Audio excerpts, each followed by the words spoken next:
चलिए नज़ारा टेक्नोलॉजी के मैनेजमेंट के पास चलेंगे, हम उनसे फ़ोन पर कनेक्ट कर रहे हैं फ़िलहाल बिकॉज कुछ टेक्निकल इश्यूज़ हैं, but he can hear us now. Manish, बहुत बहुत धन्यवाद। मैं आपसे ये जानना चाह रही थी, वोडाफोन आइडिया की जो पार्टनरशिप आपके साथ हुई है उसका क्या मायने है, कितना इंक्रीमेंटल रेवेन्यू आप जनरेट कर पाएंगे इस पार्टनरशिप से? Hi Swati, thanks for having me. Swati, यहाँ पे जो वोडाफोन आइडिया की पार्टनरशिप है, अभी ये इनिशियल स्टेजेस में है, जहाँ पे हम लोग एक्सपेरिमेंट कर रहे हैं कि उनका यूज़र बेस कैसे परफॉर्म करेगा, क्या गेमिंग का अडॉप्शन होगा। तो ये कहना बड़ा मुश्किल है कि कितना रेवेन्यू का इजाफा होगा और कैसे रेवेन्यूज़ की बढ़ोतरी होगी इस पार्टनरशिप के थ्रू। पहला हमारा उद्देश्य इस पार्टनरशिप से यही है कि वोडाफोन के एग्जिस्टिंग यूज़र बेस में गेमिंग का क्या रुझान दिखता है, वो पहले हमें देखना पड़ेगा। Okay, sure. तो बट क्या ये one of a kind partnership है और इस तरीके की पार्टनरशिप्स आप और प्लेयर्स के साथ भी देख सकते हैं? अगर आप देखें, one of the kind partnership हम लोग, और ये एक टेम्पलेट है जो हम टेम्पलेट आराम से फॉलो कर सकते हैं। लेकिन ये टेम्पलेट फॉलो करने का मतलब तभी बनता है जब हम इसमें आगे देखें कि कंज्यूमर का बिहेवियर क्या है, एंगेजमेंट क्या है, रेवेन्यू कितना बन रहा है। Okay, sure, fine. देखिए, आप जब जैसे बता रहे हैं, इनफैक्ट स्टॉक में भी अच्छा ट्रैक्शन आ रहा है, बढ़िया स्पाइक भी देखने को मिल रहा है, बट आपसे हम जानना चाहेंगे, जो आपने अभी हाल ही में कमिट किया 30 crore to Griffin gaming partners, second VC fund है, क्या वजह थी इसमें इन्वेस्ट करने के लिए? You already history of acquiring companies way you see potential clearly, तो यहाँ क्या पोटेंशियल है? स्वाति, गेमिंग इंडस्ट्री बड़ी छोटी इंडस्ट्री है ग्लोबली, एंड आपका एक बहुत ही इम्पॉर्टेंट चीज़ है कि आप ग्लोबल गेमिंग इंडस्ट्री में आप अपना सामंजस्य बना के रखें, अपना एक्सेस बना के रखें, नेटवर्क बना के रखें। और ग्रिफिन एक गेमिंग फंड है जिसके एलपीज बड़ी बड़ी गेमिंग कंपनीज हैं। एंड अगर आपको बड़ी गेमिंग कंपनीज के साथ इन फ्यूचर पार्टनरशिप करनी है, उनके साथ आप उनको इंडिया में आप पार्टनरशिप कर सकते हैं या आप उनके साथ अपनी सब्सिडीज में इन्वेस्टमेंट कर सकते हैं। तो आपको उनसे लगातार संबंध और लगातार डिस्कशंस बना के रखने पड़ेंगे। और ग्रिफिन गेमिंग पार्टनर एक जरिया है उनके उनके जो नेटवर्क है, उस नेटवर्क को एक्सेस लेने का। दूसरी चीज है, गेमिंग फोकस फंड है, ढेर सारी कंपनीज क्यूरेट करते हैं, इन्वेस्ट करते हैं, उनको उनकी ग्रोथ देखते हैं।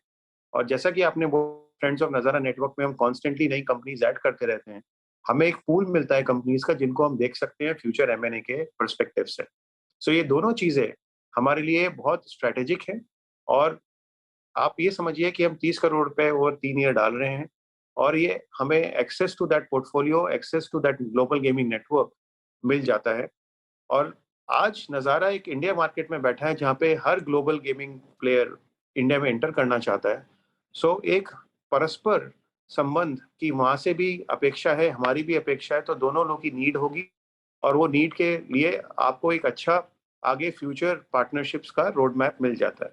आपसे अब जानना चाहेंगे, अर्लियर इन द ईयर आपने अनाउंस किया था दैट 50% से ज़्यादा, इनफैक्ट 55% मेजॉरिटी स्टेक आपने एडटेक फर्म डेटा वर्क्स में अनाउंस किया था। वहाँ पर किस तरीके का आपको अट्रैक्शन दिख रहा है इस वक्त, और कुछ और एक्विजिशंस होंगे specifically in this space FY23 में as we enter? Swati, good to see you as well. Swati, Dataworks consolidation will happen in April onwards because the final transfer of shares and the transaction closure, we are looking by 15th April, and then the revenue consolidation will happen. From a business point of view, they are doing very well and on their monthly basis. And once we start consolidating, then we will do a full report कि कैसा उनका business है। First quarter के and में data works के बारे में ज़्यादा विस्तार से बात करेंगे कंसोलिडेशन होने के बाद। ओके, कंसोलिडेशन अप्रैल एंड तक होगा आप कह रहे हो, और तब आप ज़्यादा डिटेल बता पाएंगे। आपके 5 डिफरेंट सेगमेंट्स हैं, हमने पहले भी डिस्कस किया है। E sports and gamified early learning जो कंट्रीब्यूट करता है ऑलमोस्ट 80% आपके रेवेन्यू में। तो आगे अगर हम बात करें, दो मेजर बिजनेस जो कि आपको रेवेन्यू ग्रोथ पॉइंट से ग्रोथ ड्राइवर्स रहेंगे फॉर द बिजनेस, और कौन से सेगमेंट में सबसे ज़्यादा ग्रोथ और कैटलिस्ट देखते हैं for FY23? E sports segment अगर आप देखें, होपफुली कोविड हमारे पीछे है, अब दोबारा से कोविड का प्रकोप नहीं होएगा, तो ऑफलाइन इवेंट्स हमारे काफ़ी तेज़ी से शुरू होने चाहिए। हमारे खुद की जो आईपीज थी जहाँ पे हम गेमर्स को गेम उन प्लेयर्स के फैंस को स्टेडियम में ला पाते थे, एक माहौल बनाते थे और फिर ब्रांड्स उसमें स्पॉन्सर्स करते थे। वो चीज़ें पिछले 2 साल से बंद हैं। आने वाले इस साल में वो एक चीज़ शुरू होगी, उसका डेफिनेटली एक 50-70 करोड़ का अपसाइड तो मुझे बहुत क्लियरली दिख रहा है ई स्पोर्ट्स बिजनेस में, जहाँ पे हमारा India Premiership, dream hack, D Arena, NH7, ये सब जो IPs हमारी हैं वो अब ऑन ग्राउंड लॉन्च हो पाएंगी, जिसकी वजह से ब्रांड्स, उनके जो पुराने ब्रांड्स उनके साथ लगे जुड़े हुए थे, वो सब वापस आएंगे। तो एक तो वो चीज़ हमें बहुत क्लियरली दिख रही है। दूसरा, गेमिंग की ग्रोथ बहुत तेजी से हो रही है, जहाँ पे बड़े बड़े ग्लोबल पब्लिशर्स इंडिया में आके अपना बिजनेस स्थापित कर रहे हैं, ई स्पोर्ट्स कम्युनिटी बनाना चाहते हैं और वो हमारे साथ पार्टनर करेंगे, क्योंकि मार्केट में हम लीडर हैं by far, and global guys को एक ट्रस्टेड पार्टनर, लोकल पार्टनर चाहिए होता है, तो उसका हमें फायदा मिल रहा है और वो आगे और मिलेगा। तीसरी चीज़ है हमारा जो एक्सपेंशन है बाहर, मिडिल ईस्ट और अफ्रीका, वहाँ पे हमारा इस साल काफ़ी जोर रहेगा कि वहाँ पे हम नई IPs कैसे बना पाएँ, कैसे नए M&A करें ई स्पोर्ट्स में। सो वो चीज़ हमें दिख रही है एक आगे बिजनेस में बढ़ोतरी करते हुए। तो ई स्पोर्ट्स सेगमेंट एक बहुत स्ट्रांग मोमेंटम पे है इस साल भी, और आने वाले समय में भी मोमेंटम पे रहेगा। ओके, ई स्पोर्ट्स बिजनेस जिसमें आपको एक स्ट्रॉन्ग अपसाइड दिख रहा है, 50 से 70 करोड़ आप देखते हैं कि देयर इज नो रीज़न ये क्यों ना आए, तो ये एक एडेड आपको यहाँ पर रेवेन्यू स्ट्रीम दिख रही है। कोविड नहीं है, इसका एक एडवांटेज हमें होपफुली दिखेगा। स्ट्रैटेजी मैं आपसे जानना चाहूँगी to grow the real money gaming business. आप इंटीग्रेशन करने की कोशिश कर रहे हैं ऑफ फ्यू एंटिटीज़। ऑल्सो मैं ये जानना चाहूँगी कब तक हम अज्यूम करें टेलीको सब्सक्रिप्शन रिवाइव हो जाएगा। Swati, real money gaming business में हमने ओपन प्ले लिया था सितंबर में, जब हमने आपने बात की थी कि रियल मनी गेमिंग में अपॉर्चुनिटी बहुत बड़ी है। गेमिंग मार्केट का 80% रियल मनी गेमिंग से आता है और इस मार्केट में अभी भी ग्रोथ बहुत ज़्यादा होगी अगले 3 से 5 सालों में, 30% कैगर पे। तो हमारा इस मार्केट में from a consumer point of view काफ़ी कॉन्फिडेंस है, लेकिन साथ में रेगुलेटरी इशू जो हैं skill based real money gaming में, वो भी एक चीज़ है जो मद्देनज़र रखनी चाहिए, जिसकी वजह से हमारा जो कैपिटल एलोकेशन डिसीजन है वो थोड़ा सा हम लोग सोच विचार के करते हैं, क्योंकि जब कोई स्टेट बंद कर देता है तो आपका अचानक से बिजनेस जीरो हो जाता है, एंड आपने जितना भी इन्वेस्टमेंट किया है कंज्यूमर एक्विजिशन में, ब्रांड बनाने में, वो एकदम जीरो हो जाता है। तो हम लोग ये नहीं चाहते कि हमारा कोई भी बिजनेस में हमने जहाँ इन्वेस्ट किया हो वो बाइनरी रीजन की वजह से, स्टैट्यूटरी रीजन की वजह से बंद हो जाए। सो हमारा कैपिटल एलोकेशन डिसीजन थोड़ा सोच विचार के रहता है इस सेगमेंट में। अभी हमारा पूरा फोकस है जो हमने ओपन प्ले लिया है उसको हम कैसे ग्रोथ करें, 50-60% ग्रोथ सालाना दर पे हम दिखा सकें। हम हाला प्ले और ओपन प्ले को आपस में इंटीग्रेट करके वहाँ पे एक कॉमन प्लेटफॉर्म की तैयारी करें, जिससे कि जब रेगुलेटरी क्लैरिटी थोड़ी और इम्प्रूव होती है, हम मार्केट में और कंपनीज के को कंसोलिडेट करके एक बड़ा प्लेटफॉर्म बना सकें।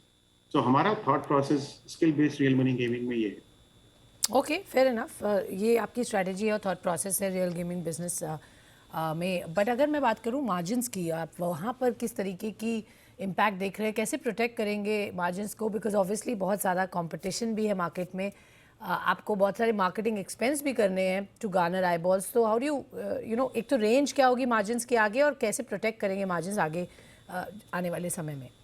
पर ये रियल मनी गेमिंग बिजनेस में इंपॉर्टेंट चीज़ है यूनिट इकोनॉमिक्स। आपने जो कंज्यूमर एक्विजिशन में स्पेंड कर रहे हैं, कितने महीने में ब्रेक इवन कर पा रहे हैं, और 24 महीने में आपने अगर 100 रुपये खर्च किए मार्केटिंग में तो कितना उसका बना रहे हैं। हमारा ये बड़ा फोकस इंपॉर्टेंट है। हम ये देखते हैं कि हम 5 से 6 महीने में अपने पैसे रिकवर कर पाते हैं, और 24 महीने में कम से कम हमने जो 100 रुपये खर्च किए हैं उससे हम 200-250 रुपये बना पाए। अगर ये दो चीज़ें हमारे लिए सही चल रही हैं और हम कंटिन्यूसली मार्केटिंग स्पेंड बढ़ा सकते हैं, तो हमें मार्केटिंग स्पेंड बढ़ाने में कोई फिक्र नहीं होती। हमारे लिए अभी जो मार्जिन है 10%, 15% एबिटा मार्जिन पे जो हम काम करते हैं, अगर वो मार्जिन जीरो भी हो जाए, लेकिन अगर यूनिट इकोनॉमिक्स बढ़िया है तो हमें कोई दिक्कत नहीं है, क्योंकि हम बहुत छोटे प्लेयर हैं रियल मनी गेमिंग में मार्केट के हिसाब से।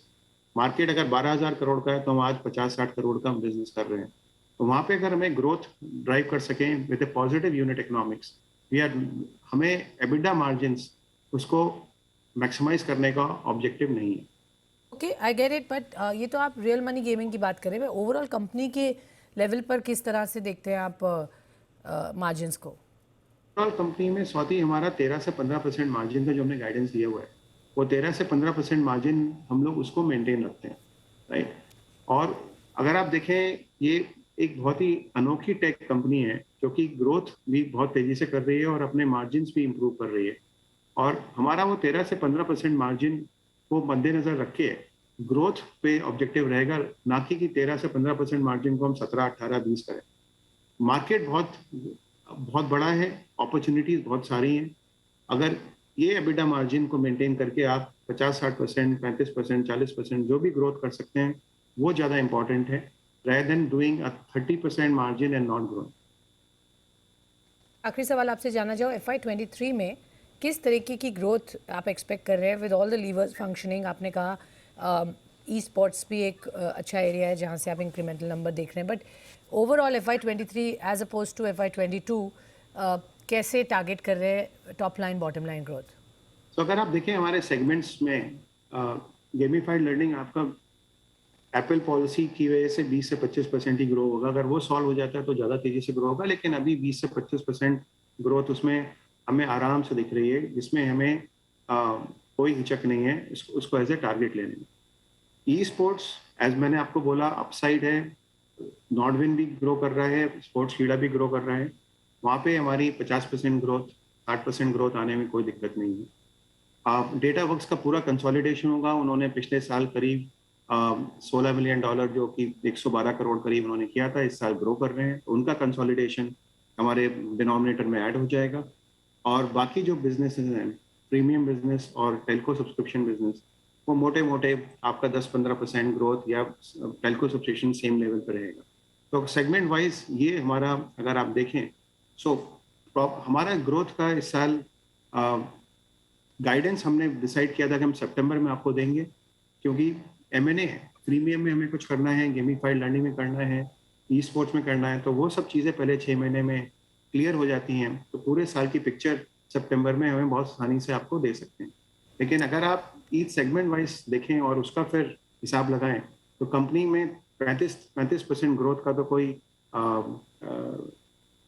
हमें डाउट ही नहीं है। ओके, 35% तक की ग्रोथ आप एक्सपेक्ट करते हैं और उसके अपने रीजंस भी बताए। बहुत बहुत शुक्रिया मिस्टर अग्रवाल हमारे साथ जुड़ने के लिए, समय देने के लिए, समझाने के लिए जो पार्टनरशिप्स हाल ही में हुई उनका क्या मायने है और आगे कंपनी का ग्रोथ आउटलुक क्या है।